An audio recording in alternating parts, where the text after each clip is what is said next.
Oh, it says I'm live, and so I am, I think. So, welcome to Adam's Music Box, the Sunday stream edition, which usually happens one day after the Saturday stream. And today's today's stream, Rob, begins with an anecdote. A friend of mine sent me a video saying, "Who's this guy who's able to sort of conduct the audience as a choir and get them to control their dynamics and their pitch? And then he's this maestro." And I thought, who could that be? And she sent me the video, and it was of Jacob Collier. And anyone who's both an internet junkie and a music junkie at any time in the last 15 years or so will know who Jacob Collier is. But for those who don't, let me tell you his story. So about just under 15 years ago, it feels like yesterday, but in internet years, that's a lifetime. There was this kid. He must have been, I don't know, 15. I don't know. He certainly looked pretty young. Who started going viral on YouTube and Facebook and whatever else was around 15 years ago, but mainly YouTube and Facebook. Because of his sort of what I call one man band videos. He would do overdubs, both video and audio, of 10-part harmonies where 10 different tracks of him are harmonizing with himself. And then he showed that not only could he do these sort of complex 10-part harmonies, but he could play guitar and piano and drums and bass and accordion and saxophone and just about any instrument you could imagine he could play. And because he was teched up enough to know how to do all these overdubs and record them and put them up on video, he really made sort of this one-man band genre go incredibly viral. And people thought, well, who is this kid? And he's obviously he was then and is now a virtuoso. He doesn't so much do the one man band videos anymore.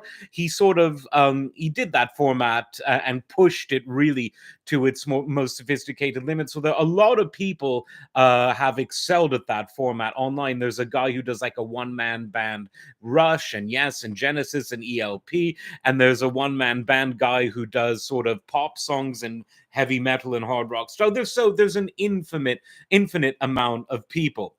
But this got me thinking. Jacob Collier is someone who came to fame in, let me actually go and see when his first YouTube video was uploaded, because we have the tools to do that. Because as I said, it feels like yesterday, but he has been doing this for quite a long time. So I think it's close to 15 years ago. Okay. So his first video was from the year 2011. Okay. So if I mean, the record companies were already in a huge state of decline by 2011, well, the old folks thought, oh, they'll rebound. This here internet's never going to stick around. Yeah, right. If you went to what was left of the record companies in 2011 and said, look, I know what's on the charts. It's sort of very musically non-complex, danceable music where the image of the performer and the dancers around them is a bit more important than the actual melodic and harmonic and compositional complexity of the song. But get this, the big cigar. That's not a cigar, that's something else. um, get this. There's this kid, see, and he can do everything. Well, what do you mean? He does tricks? He rides a motorcycle over a bus at Caesar's Palace? No, he can do anything with music. He can harmonize with himself 10 times over. He can play the piano, the guitar, the drums, the organ, the saxophone, the trumpet, the bass, anything you throw at him. Well, what, like a circus freak? No, he's just a really talented guy who does his own arrangements of well-known songs by people like Stevie Wonder and the Carpenters. And say no more. I don't want him. Hey, what's the new album from the Dancing Chick? That's what would have happened if he went to a record label in 2011.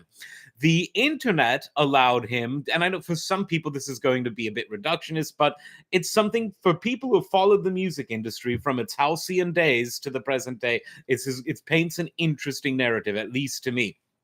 He skipped all that. I don't even know if he tried. He didn't need to, because he became a viral sensation straight away. Now, what does this mean? Well, it means that what Frank Zappa said about the record industry in the 80s applies even more to what the record industry was in around 2011.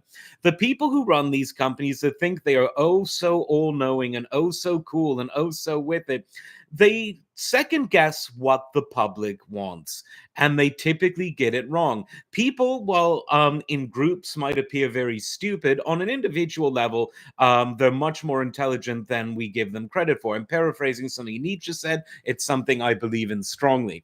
People know what they like, and contrary to what arrogant music critics think, because music critics are a very jealous group of people in general. I'm talking about the professional ones, not the cool cats on YouTube and TikTok and the rest of it. But where was I going with all this?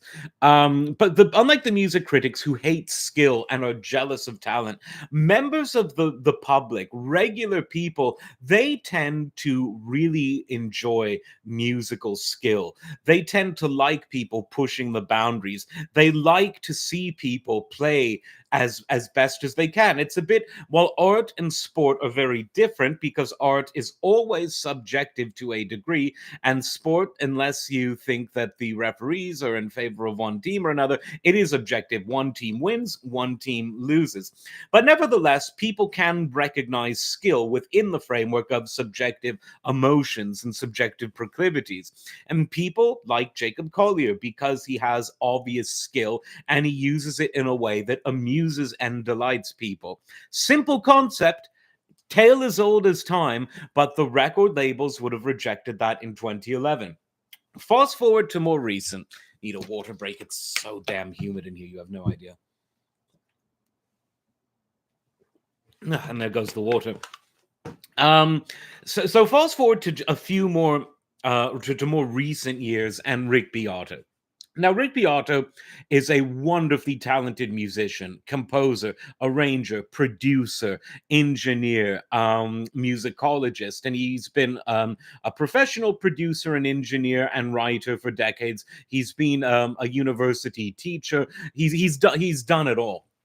Imagine going to a professional production company of television in 2018, which I think is when he started his YouTube, and said, well, see here, I've got this show. It's this guy called Rick Beato, one of the best music educators, producers. He's got the whole shebang. And we want to put him on TV. Give him 20 minutes every day, every other day, once a week, to talk to people, to talk about music. Are you kidding me? People these days have a short attention span. People are stupid. Rah, rah, rah, rah, rah, rah, rah. And Rick Beato gets millions of views on doing things that the people in charge of the entertainment industry would think is boring for people with short attention spans. And again, it shows you cannot second guess people.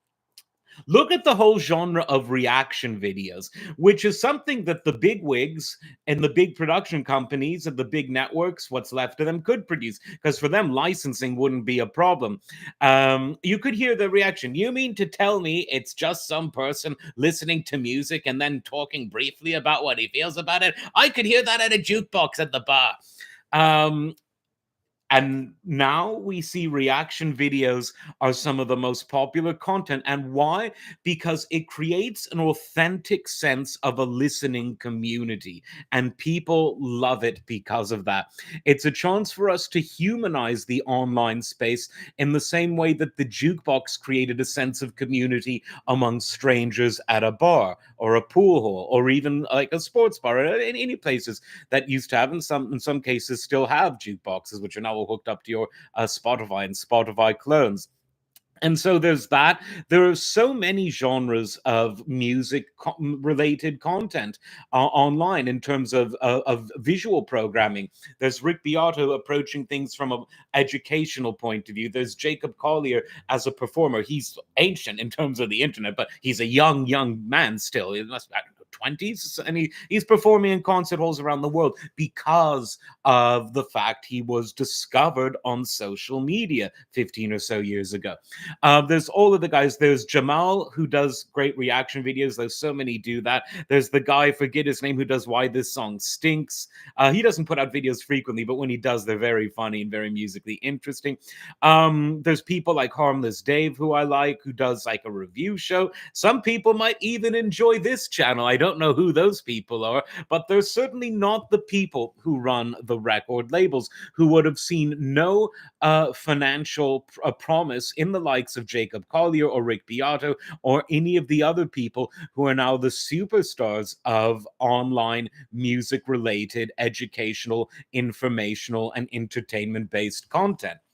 And so, what does that show? What does that mean for the internet? Well, we hear a lot of the old men screaming at the cloud type of person who say, oh, the internet ruined music. Did it really? Um, 2000, 2001, the internet did exist, but it wasn't the core of social and professional interaction the way it is now. And call me crazy, but the pop charts in 2000, 2001 weren't as interesting as they were in 1951, 61, 71, or 81. Um, Again, the people, the old men, there's always an old man generation screaming at the cloud. In 1971, it would have been a greatest generation person complaining that in 51 we had Sinatra and Nat King Cole and Bing Crosby and the Andrew sisters. And who do you kids got? The Doors and Led Zeppelin and James Taylor. Who are these long haired hippies? And then in the 90s, it would have been the aging boomers looking at Gen X saying, you know, we had melodic music, we had Boston and Journey, and REO Speedwagon, and this Nirvana, it's just noise. I prefer Journey and REO Speedwagon and Boston to Nirvana for other reasons, but the point is Nirvana was, they were a changing moment in music. And so every generation blames the one before, Mike and the Mechanics. But the point is, in terms of sheer chordal and harmonic sophistication, the music was more sophisticated in 71 and 2001. And to get back to the original point, in 2001, the internet wasn't this all-seeing, omniscient thing that everyone used that it is today. Most people over the age of 40, let's say 40 in 2001, wouldn't have really cared about the internet. Some people in their 30s would have thought it's geeky to use the internet, where today you have to really find someone who's Joe Biden's age or older who's never used the internet, because he can hire younger people to do it for him, which shows you just how central the internet is, even for people who don't know how to use it because they're stuck on a lawn chair in a beach in Delaware. So the argument that the internet has simplified music and dumbed it down, I don't really I don't really buy into it. I think that the dumbing down of music took place because of cultural phenomenon that existed outside of the internet, and the internet just allowed people to project that which was kept in the dark before. Now, that has a very good side, because all of these great online educators and entertainers that I mentioned are people that, not just in the early 2000s and today, but even going back further, they would have been absolutely turned down by the mainstream media gatekeepers. They wouldn't have thought it was commercially viable. And they would have been wrong. Let me go back to Jacob Collier's page and just see how many hits some of his videos have, none of which are similar to what the big companies, the big production companies promote.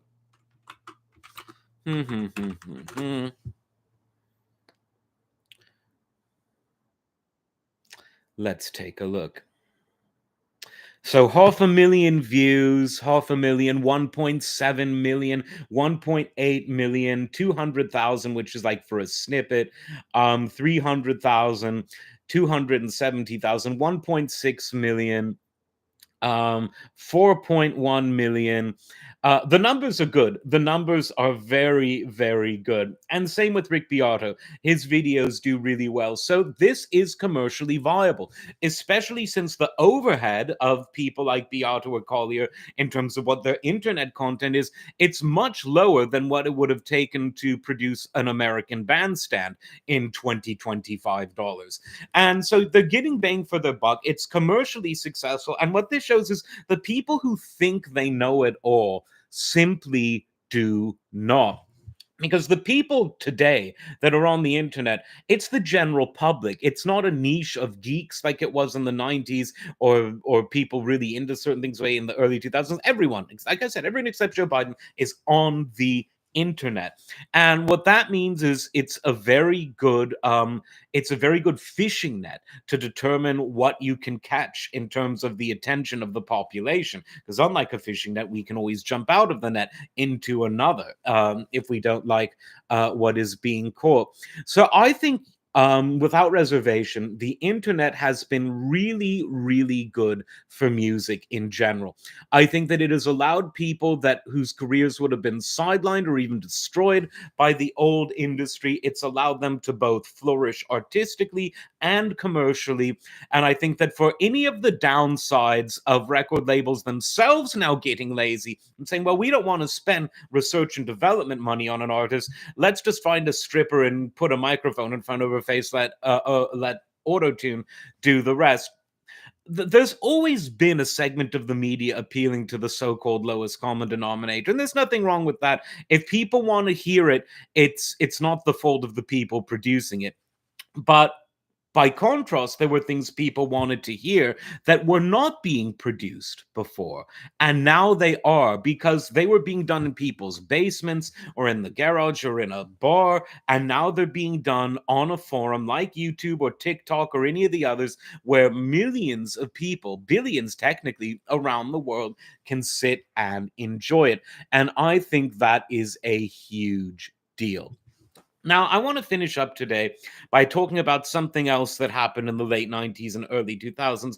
I've talked about this before. I've got a real stick up my behind about it, and that's the SACD.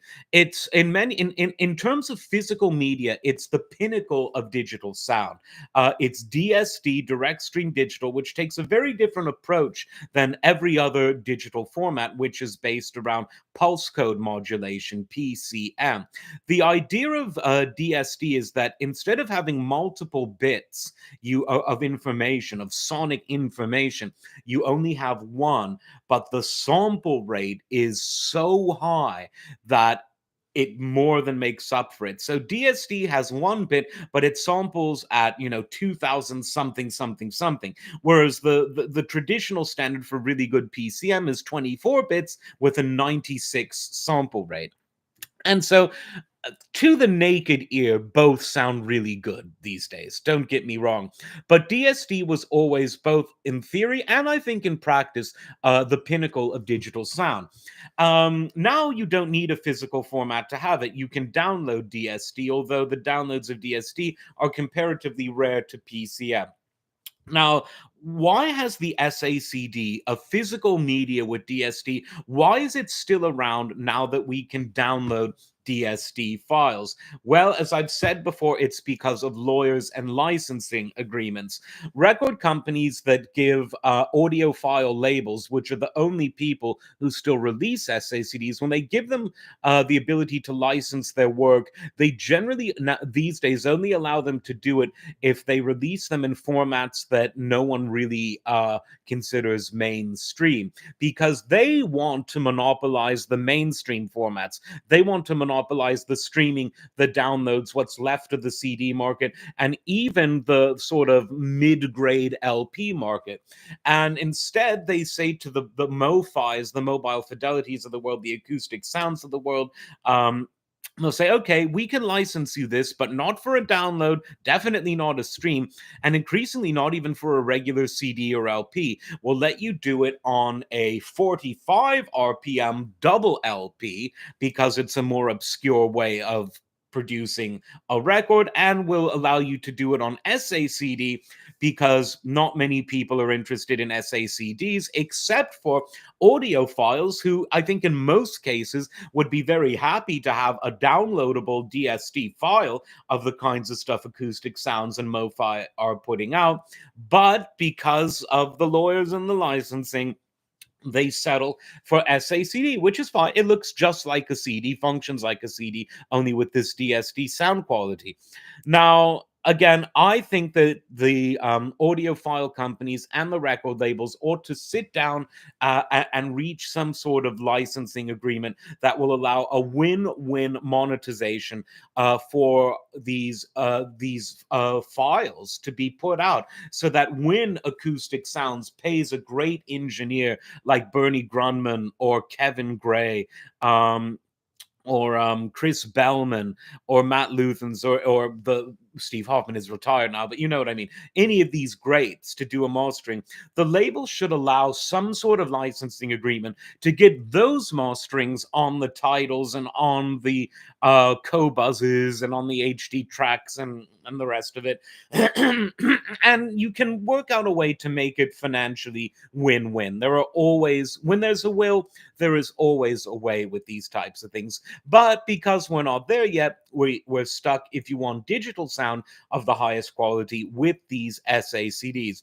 Now, what's the problem? The problem is there are very few factories in the world that manufacture SACDs.